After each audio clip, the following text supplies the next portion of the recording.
Mobile, electronic gadget किंवा एखादी वस्तू जर ऑनलाईन खरेदी केली, त्याचा बॉक्स ओपन केल्यानंतर त्यामध्ये साबण किंवा कोंबून भरलेले कागद सापडले, असा प्रकार तुम्ही देखील ऐकला किंवा अनुभवला असेल.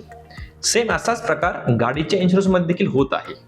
सगळ्या गोष्टी एकदम परफेक्ट वाटतील. तुम्हाला कॉल येईल, ऑनलाईन मेसेज येईल, मेल येईल, पेमेंट लिंक येईल, त्यावरून तुम्ही पेमेंट देखील करता. या प्रोसेसमधून तुम्हाला पॉलिसी देखील इश्यू होते. पॉलिसीमध्ये तुमच्या गाडीच्या आणि तुमच्या केवायसी डिटेल्स एकदम परफेक्ट असतील, मात्र पॉलिसी नंबर आणि इतर गोष्टी चुकीच्या असतील. याला क्रॉस चेक जेव्हा तुम्ही करता तेव्हा तुम्हाला कळतं की ही पॉलिसी फेक आहे. याची खबरदारी म्हणून काय उपाय केले पाहिजे? सर्वात पहिले, तुम्हाला पॉलिसीची PDF कॉपी मिळाली की तुम्ही कंपनीच्या कॉल सेंटरला फोन करून पॉलिसीची सत्यता तपासून घेतली पाहिजे. तसेच पॉलिसी विकणारी एजन्सी ही IRDA मध्ये नोंदणीकृत आहे का हे देखील तुम्ही क्रॉस चेक करू शकता. तुमच्या मोबाईलमध्ये डिजिलॉकर नावाचे सरकारी ऍप्लिकेशन आहे. यामध्ये देखील इन्शुरन्सचा नंबर टाकून ही पॉलिसी खरी आहे की नाही हे तुम्ही क्रॉस चेक करू शकता.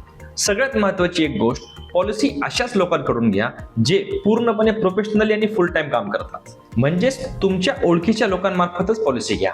अनोळखी प्लॅटफॉर्म किंवा कॉल सेंटर मार्फत शक्यतो पॉलिसी घेऊ नका.